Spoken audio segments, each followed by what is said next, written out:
বগুড়ায় বিভিন্ন সড়কের দুপাশে রোপণ করা হচ্ছে শত শত তাল গাছ। এতে আঞ্চলিক শোভাবর্ধনের পাশাপাশি কমবে বজ্রপাতে মৃত্যুর হার।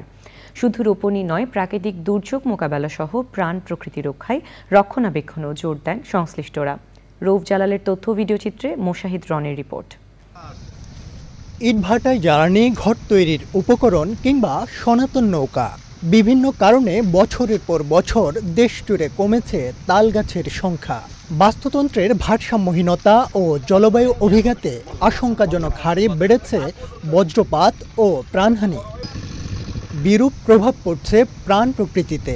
পরিস্থিতি উন্নয়নে খামারখান্দি ইউনিয়নের ঝাজর এলাকায় বিভিন্ন রাস্তায় তাল গাছ রোপণের উদ্যোগ। এই তালের গাছ লাগাচ্ছে মোটামুটি ভালো হবে, ভালো হলে মানে সীমাটেমা হবে, উপকারও হবে। এই তাল গাছ গাড়লে আমাদের উপকার আছে, শ্যামা পামু, দম নমু, ফল খামু। বজ্রপাতের কারণে কৃষকের অনেক ক্ষতিগ্রস্ত হয়।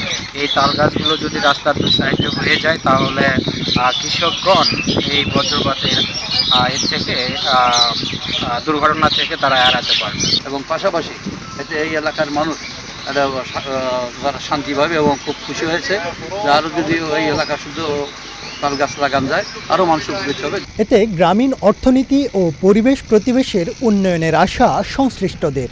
সাথে যেমন সবুজায়ন হলো, তার সাথে কিন্তু আমাদের যে বজ্রপাতে কৃষক মৃত্যুর যে ঝুঁকি সেটিও কিন্তু কমে যায়। এই ধরনের প্রকল্প যেগুলো রয়েছে আরও বেশি বেশি বনায়ন এবং আরও বেশি বেশি সবুজায়নের করার জন্য আমরা সকলকে আহ্বান জানাই। মাটির ক্ষয় রোধ ও প্রাকৃতিক দুর্যোগ প্রতিরোধে দেশজুড়ে এ ধরনের উদ্যোগের তাগিদ প্রকৃতি প্রেমীদের।